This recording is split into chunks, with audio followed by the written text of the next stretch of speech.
As concerns about teen violence continue in Minneapolis, anti-violence organizations are speaking out about solutions and a collaborative approach needed from the city.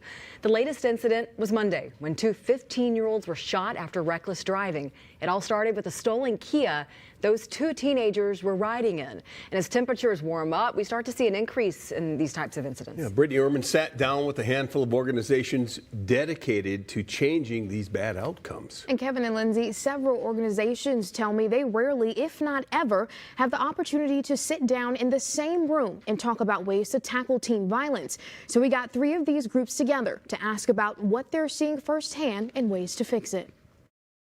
If a gunshot go off right now, you're going to see every last one of us jump up and run outside to see what's happening. You've likely seen their bright-colored sweatshirts beaming on the streets of Minneapolis. Like you say, it's hard work, but it's hard work. These three different anti-violence organizations, Mad Dads, We Push for Peace, and Touch Outreach, are on the ground daily, hoping to steer teens in the right direction. Teenagers, we're seeing them getting younger and younger that's out here being involved with these car thefts.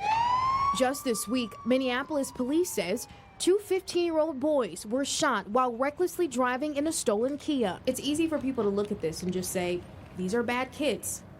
Is that true? Is there more to it? No, we don't say that kids are bad.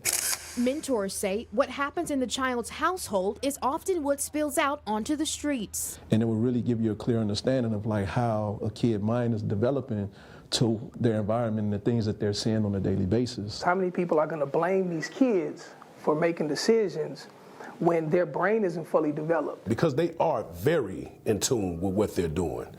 I think a part of that issue is that they're not thinking past that situation. So what is the solution here? Is this an easy fix? You know, we can't wait until the kid is caught up in the system to say, well, these are the individuals that need help.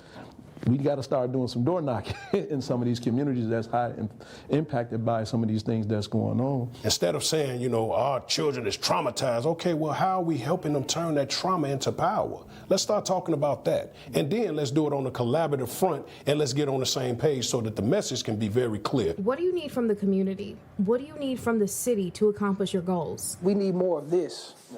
With us three sitting at the table, it takes community to build community. Nobody is really stepping up and really supporting us at some of the efforts and some of the things that we want to do in communities, like, you know, because we know the solution because we're a part of the community. Overdose prevention. The mentors say they can't fix the teen violence issue alone.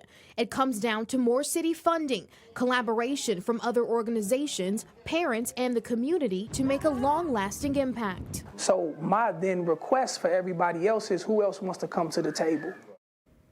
Now, this is just a handful of organizations doing impactful work in Minneapolis. They made it clear they want an even bigger meeting in the future with more stakeholders in the room so everyone can be on the same page. It really is encouraging to see it. And you also talked to them about the role of the city of Minneapolis.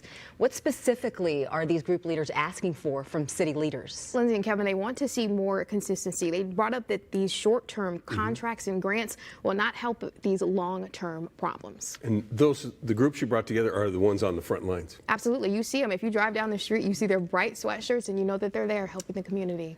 Thanks, Brittney. All right, they're determined. Thank you, Brittney.